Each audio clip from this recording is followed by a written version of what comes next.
Mark in Sacramento asks a question I've had posed many times, and I think it's good to revisit the issue again. Exodus 34:7 says that generational curses only go back to the third and fourth generation.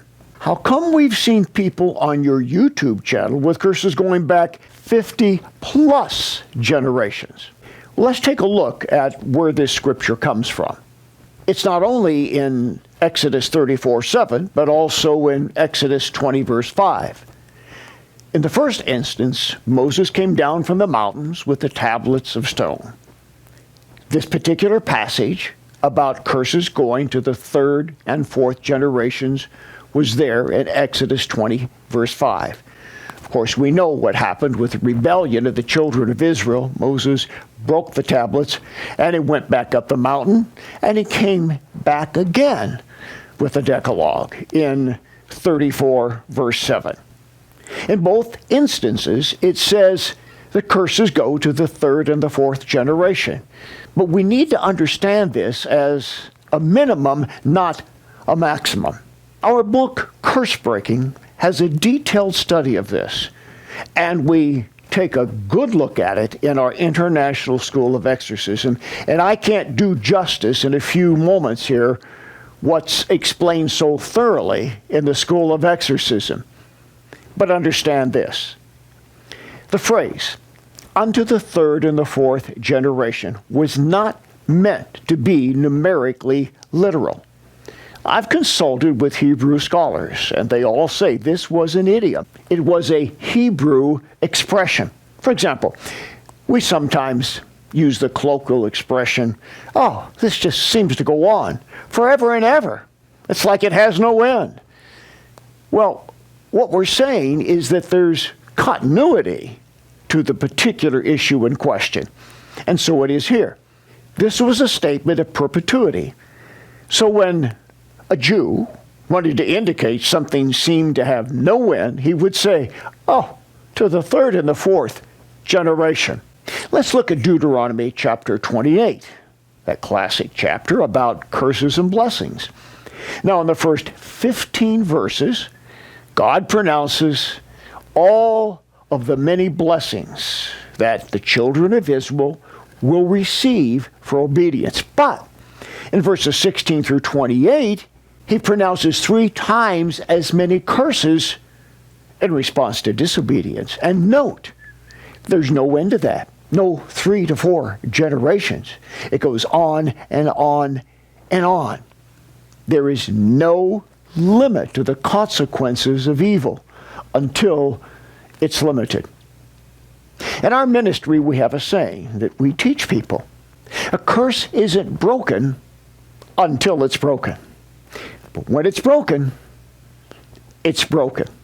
What we mean is, curses go on and on until somebody does something to stop the curse. Through faith, through a confessional declaration, the curses are canceled. And it doesn't matter how far back they go, 3 or 4 generations or hundreds of generations, sometimes millennia.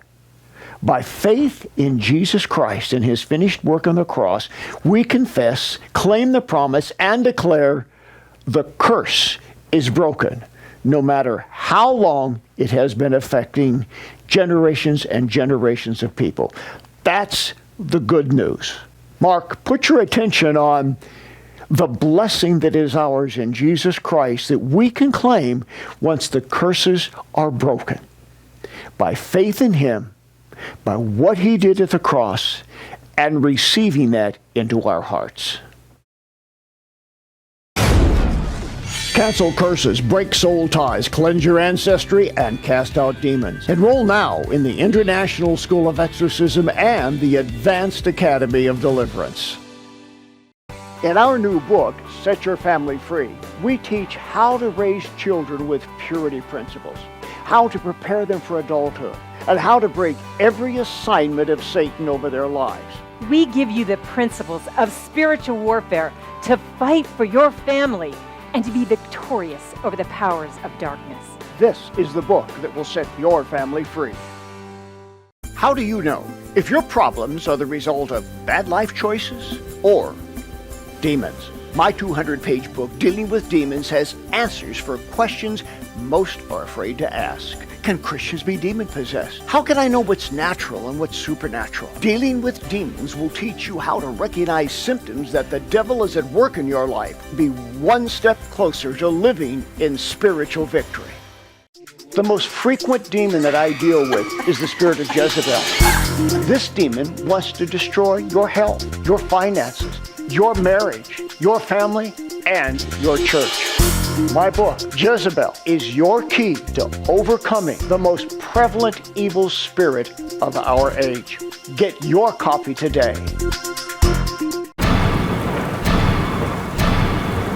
He took the curses away from me. Go see Bob Larson because he can help you. If your life isn't all that it should be, if relationships aren't working, if your health, your finances, or your spiritual life are unhappy, schedule a personal one-on-one encounter with me. We'll get to the root of the issues that are holding you back. We'll give you answers and a whole new direction in life. Oh, what a change, what a difference when you have an encounter with God. Take action. I look forward to seeing you soon.